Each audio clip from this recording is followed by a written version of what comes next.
Today I'm really reflecting on how sometimes we or someone close to us will have a reaction and say, no, I don't want this, and freeze, or say, no, I don't want this, and fight. And I'm wanting to explore and understand what makes that happen and how to work with it. My understanding is that using the Daniel Siegel model of the brain, with the wrist being the spinal cord and the spinal column, this thumb part being the amygdala, it's an old part of the brain. They call it the reptilian brain. It's the bit that gets activated during fight, flight, freeze, fawn, and other responses. And if you're imagining that this is representing a brain, these fingers here represent the prefrontal cortex.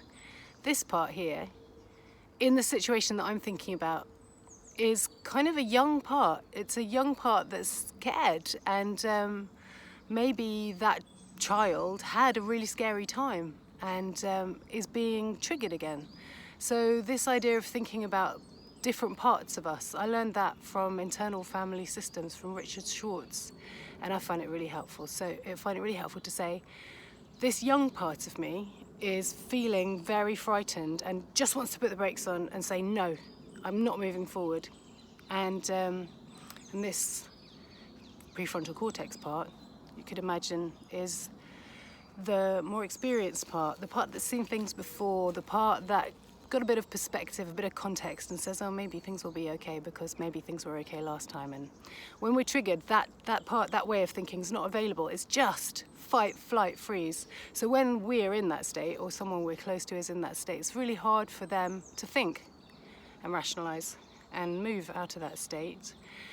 What helps is resonant language, is to be this kind, caring, compassionate, curious, adult self, part of ourselves. Richard Schwartz says we've all got that inside us, no matter how traumatizing our childhood was.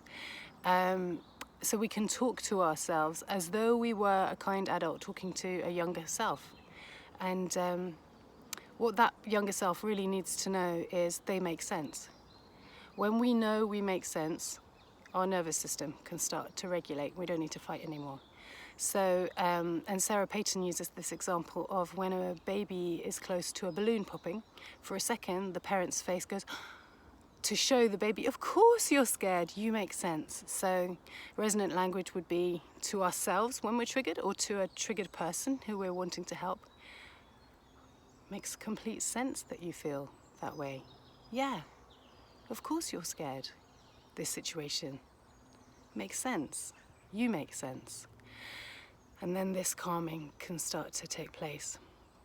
So for a while, we can be the other person's prefrontal cortex by using language like a kind, caring adult.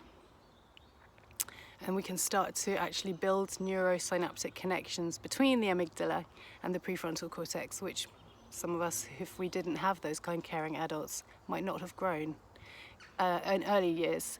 We can do it now, and Sarah Payton calls that earned attachment.